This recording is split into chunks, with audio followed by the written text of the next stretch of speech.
ఇవాళ కేంద్ర మంత్రులకు శాఖలు కేటాయించనున్నారు. బీజేపీ వద్దే కీలకమైన ఆర్థిక, హోం, రక్షణ, విదేశాంగ, రైల్వే, రవాణా శాఖలు ఉండనున్నాయి. మోదీ 3.0 ప్రభుత్వంలో మ్యానుఫ్యాక్చరింగ్, మౌలిక వసతులపై ఫోకస్ చేసింది. కుమారస్వామి వ్యవసాయ శాఖ కోరుతున్నారు. ఏపీకి ఉపయోగపడే శాఖలను కోరుతామంటోంది టీడీపీ. గతంలో పౌర విమానయాన శాఖను టీడీపీకి కేటాయించారు మోదీ. భాగస్వామ్య పక్షాలు ఆశిస్తున్న శాఖలను పరిశీలిస్తున్నారు. కేబినెట్లో 6 మాజీ ముఖ్యమంత్రులు ఉన్నారు. మొత్తం 72 మంది మంత్రులు ప్రమాణ స్వీకారం చేశారు. వీరిలో 30 మంది కేబినెట్, 5 స్వతంత్ర, 36 మంది సహాయ మంత్రులు ఉన్నారు. మంత్రివర్గంలోకి తెలంగాణ నుంచి 2, ఏపీ నుంచి 3 ప్రమాణ స్వీకారం చేశారు. ఇవాళ సాయంత్రం 5 గంటలకు కేంద్ర కేబినెట్ సమావేశం జరగనుంది. ఆలోపే కేంద్ర మంత్రులకు శాఖలు కేటాయించే అవకాశం ఉంది. మరోవైపు కేబినెట్ పదవి దక్కలేదని ఎన్సీపీ అసంతృప్తితో మంత్రివర్గంలో చేరలేదు.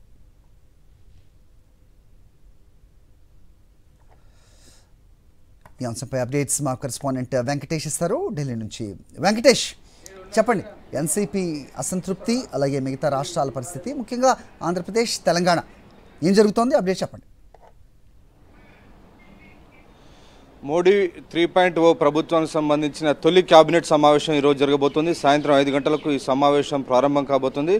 రాత్రి దాదాపు 3 గంటల పాటు ఈ ప్రమాణ స్వీకారం జరిగింది. సో ముగిసిన తర్వాత నరేంద్ర మోడీ అలాగే వీరందరూ కూడా జేపీ నడ్డా నివాసంలో జరిగినటువంటి హిందూ సమావేశానికి హాజరయ్యారు. సో ఈరోజు మంత్రులకు శాఖలు కేటాయించే అవకాశం కనబడుతుంది. ఎందుకంటే సాయంత్రమే మంత్రివర్గ సమావేశం ఉన్న నేపథ్యంలో ఈలోగా శాఖలు కేటాయించే అవకాశం ఉన్నట్టు తెలుస్తోంది. కీలక శాఖలన్నీ కూడా బీజేపీ వద్ద ఉండబోతున్నాయి. ప్రధానంగా నరేంద్ర మోడీ ప్రభుత్వం దేశాన్ని డెవలప్డ్ నేషన్గా తీర్చిదిద్దాలనేటువంటి ఒక టార్గెట్గా పెట్టుకుంది. అలాగే ఈ 5 ఏళ్లలో దేశాన్ని ప్రపంచంలోనే 3వ అతిపెద్ద ఆర్థిక వ్యవస్థగా తీర్చిదిద్దాలనేటువంటి ఒక లక్ష్యాన్ని నిర్దేశించుకుంది. సో ఆ నేపథ్యంలో ఆ లక్ష్యాన్ని చేరుకోవాలంటే ఖచ్చితంగా ఇన్ఫ్రాస్ట్రక్చర్, మ్యానుఫ్యాక్చరింగ్, ఈ 2 వాటిపైనే ప్రధానంగా ఫోకస్ పెట్టాలని డిసైడ్ చేసింది. దాని ద్వారా పెద్ద ఎత్తున ఉపాధి కల్పన జరిగేటువంటి అవకాశం ఉంది. ఇన్ఫ్రాస్ట్రక్చర్ పెరగడం వల్ల పెద్ద ఎత్తున పరిశ్రమలు కూడా వచ్చేటువంటి అవకాశం ఉంది. కాబట్టి ఇది మల్టిపుల్ ఎఫెక్ట్ ఉండేటువంటి అవకాశం ఉన్నటువంటి రంగాలు. కాబట్టి ఈ రంగాలకు సంబంధించినటువంటి మంత్రిత్వ శాఖలన్నీ కూడా బీజేపీ తన వద్దే పెట్టుకోబోతోంది.